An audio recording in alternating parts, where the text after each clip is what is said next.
So hi, I'm Quinton from Chemical and Physical Sciences.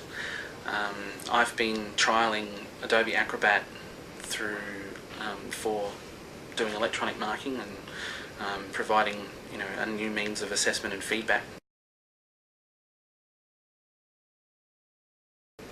So you can use the text tool to add text like you would if you were tracking changes and putting comments in Word.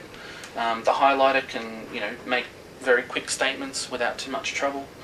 But you can also use audio feedback, where you can record a sound clip just by hitting the sound recording tool, putting it on the screen, and using a set of headphones. You can just start talking and you can record it.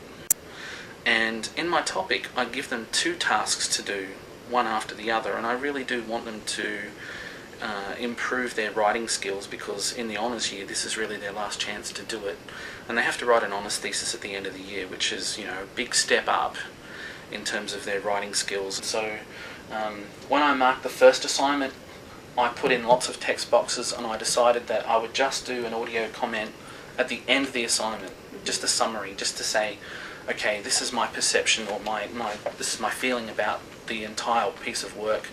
Here are some thoughts and some advice on thesis writing and some of the habits and skills, and what you do well, what you could work on, that kind of thing, so that the student could take those on board and then submit their second assignment, which is a bigger assignment, having a better idea of what I'm looking for. And I found it to be rather time consuming, because in putting in all of these text boxes, you've got to basically click, type, revise, think about what you're saying, and do it. And I did it that way because I was worried about the size of the file if I put in lots of audio comments. But the audio comments are not really that big. They're only a few hundred kilobytes for a minute of talking or something. And so this year, when I did it the second time, there are much fewer text boxes and a lot more audio comments. So making audio comments is definitely much faster. You don't have to think about precisely what you're going to say. If you don't, and you say something you think you can revise it and go, I don't like that, I'll record it again. But with a text box, you've got to think about, what is it I want to say? Am I being clear?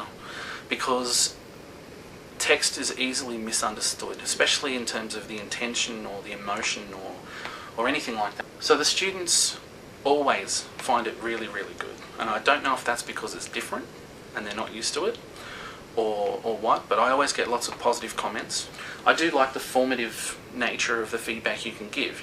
If you at the end of a paragraph or something, you can actually introduce concepts. It's actually convenient when you're reading it. If you've got your headphones on, you can click the sound tool and you can say, this is interesting, and from my point of view, I'm aware of this is the knowledge I have of this, and there's something interesting there that I've noticed that you might not have even noticed. And it is much more efficient, it's much faster. In my honours topic, I use it as a teaching strategy so that they can have the opportunity to improve their work. And I'm always of the opinion that if you tell a student what you want them to do to make them grow, if they're clear on what that is, they will do their best to do it. And in my honours topic in particular, I've seen a marked improvement in the class's overall performance in the second assignment versus the first one, just because of that feedback. Students have commented on the personal nature of the feedback. They've said it's like sitting in the lecturer's office and having them tell you what you've done, which is much better than just words on a page. So it is more convenient. I do believe it gives a superior form of feedback, and it is a very good tool to use as a teacher in terms of educational strategy and delivering your message.